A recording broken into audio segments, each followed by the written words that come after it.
Bienvenidos.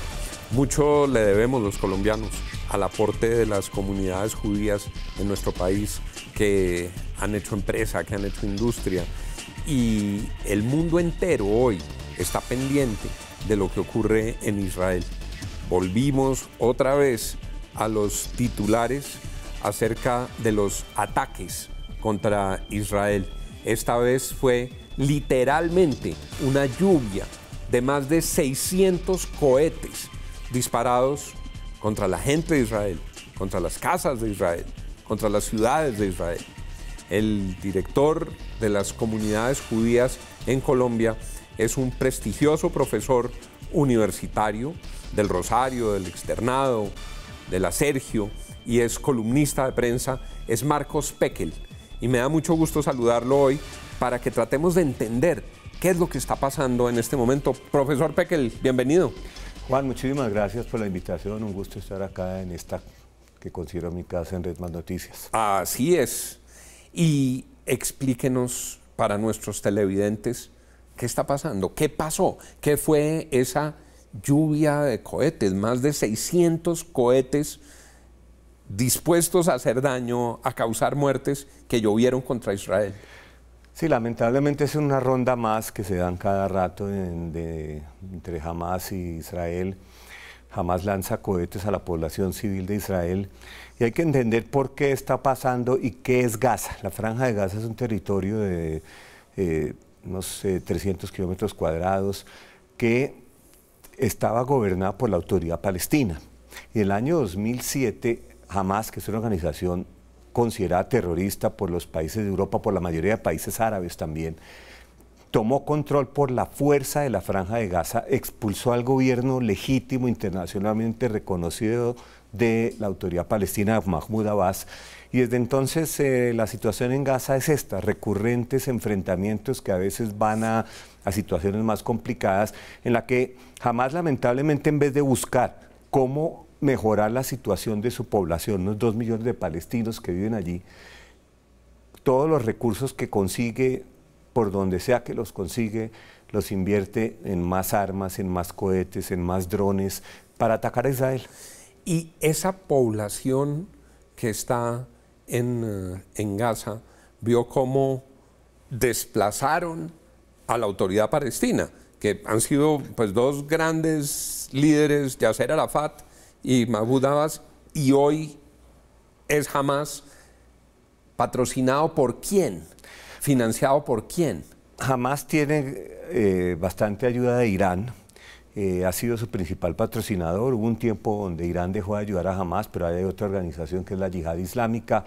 Ellos también cobran impuestos, ellos también contrabandean productos que ellos mismos venden allá. Hay que entender cómo es la situación de Gaza. Realmente es una situación difícil para la población, pero la población es rehén de ese gobierno de Hamas que tomó la franja por la fuerza del año 2007.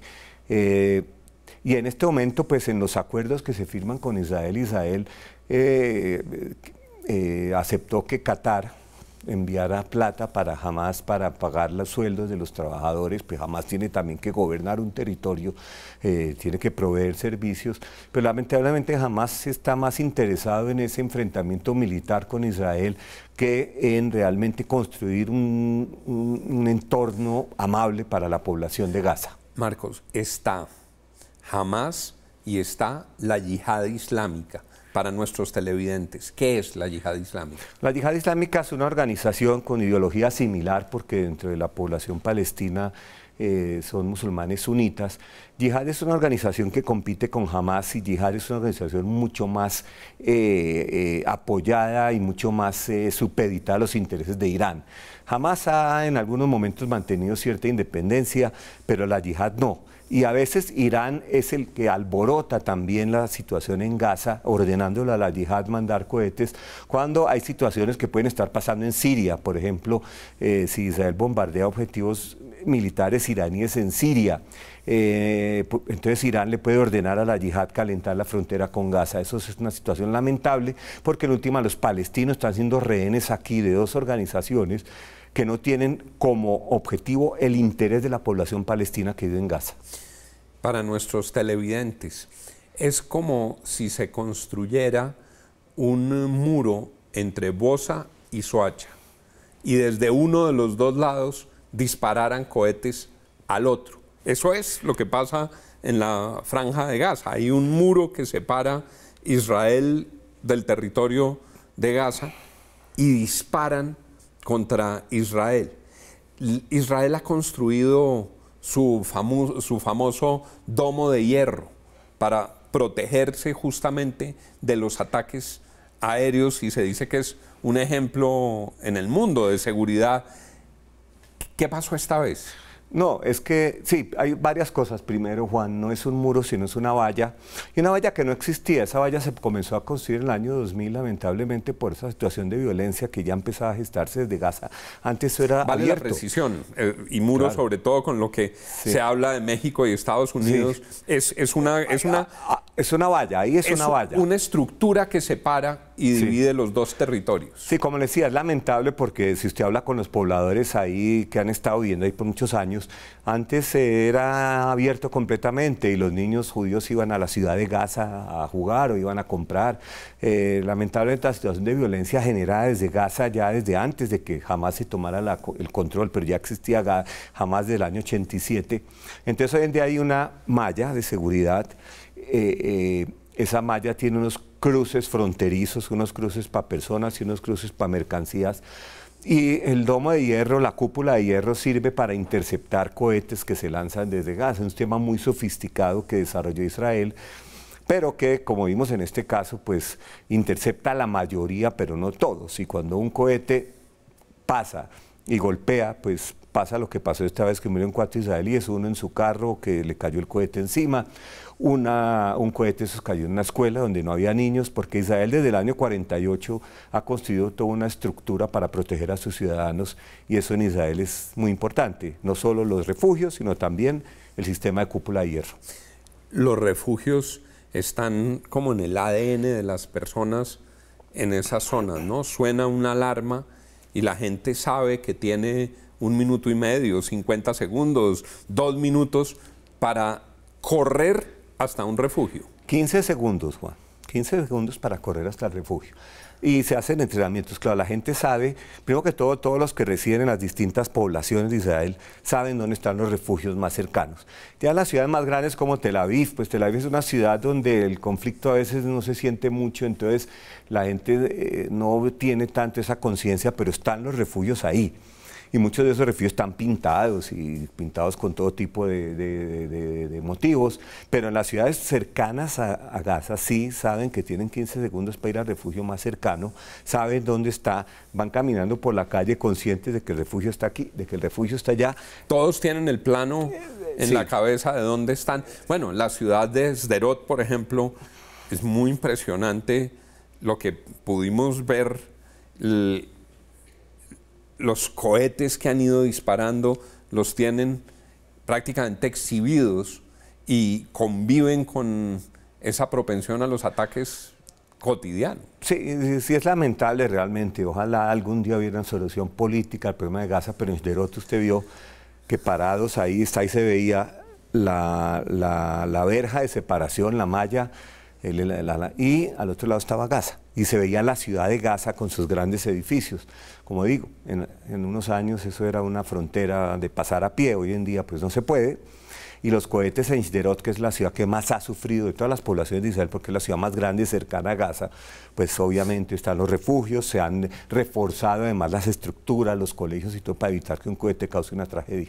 Marcos, le pregunto por algo que usted acaba de decir y yo se lo he escuchado y lo he leído.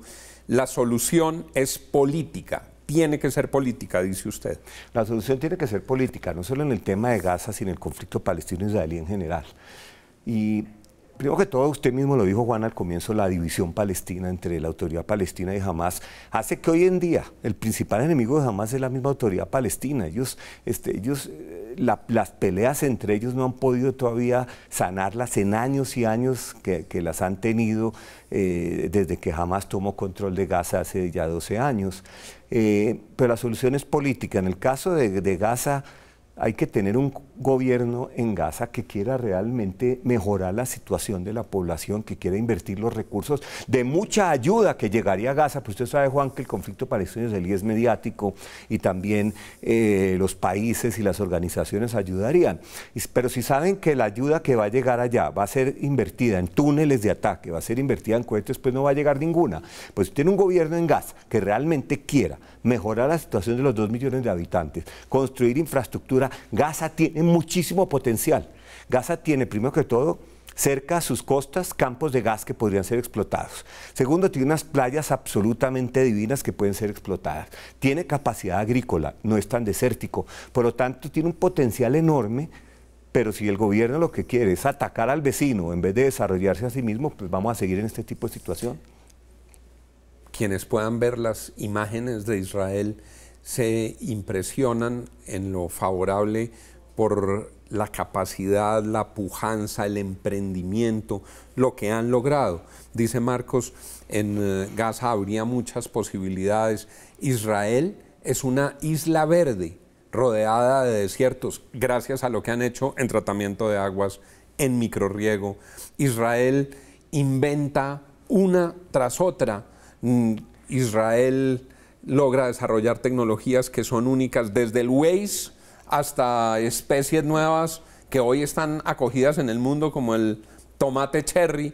Bueno, solo solidaridad y respeto por el pueblo judío, por el pueblo de Israel, Marcos, en estos momentos. Termino con un tema de Colombia, que fue noticia en los últimos días. El expresidente Juan Manuel Santos da una entrevista en nuestra cadena aliada Caracol Radio, en Hora 20, a Diana Calderón, y compara a los nazis con los judíos, a los victimarios con las víctimas, y eso produce una airada reacción suya y de todas las comunidades judías. ¿Cómo fue ese episodio y cómo terminó ese episodio? Bueno, para dar la claridad de la pregunta que le hacen al expresidente Santos, que se le hace Gustavo Gómez, es por qué reconoció a Palestina. Y la razón que dio el expresidente Santos, casi que textual como lo estoy diciendo, es que porque Israel pasó una ley que trata a los palestinos como los nazis trataban a los judíos. Y es obvio que las leyes que salieron en 1935, las leyes de Nuremberg, que posteriormente fueron evolucionando y llevaban al exterminio de 6 millones de judíos, también todo con leyes, vino la conferencia de Wannsee. Por lo tanto, la comparación es absolutamente desenfocada, es ofensiva a toda la comunidad judía del mundo, es ofensiva para Israel. Y no sabría por qué al expresidente Santos se le ocurre decir eso. Entonces la reacción no fue solo nuestra, pues la reacción del mundo judío fue realmente de sorpresa de cómo alguien que fue presidente de Colombia, que fue Premio Nobel de Paz, puede decir semejante cosa. Y bueno, menos mal que el presidente Santos unos días después se disculpó. No salió a hacer aclaraciones, sino fue claramente una disculpa que él da a la comunidad judía por algo que realmente no tenía presentación haberlo dicho por parte de nadie, menos de un expresidente de Colombia y un Premio Nobel de Paz. Marcos Pekel, académico y director de las comunidades judías de Colombia. Un placer haberlo tenido aquí, Marcos. Gracias por haber aceptado nuestra invitación. No, Juan, gracias a ustedes. De verdad que fue un gustazo acá estar con usted charlando de estos temas. Muchas gracias. Y a ustedes, muchas gracias por estar con nosotros. Sigan con Red Más Noticias. Y recuerden, conocer las noticias es bueno, pero entenderlas es mejor. Feliz noche para todos.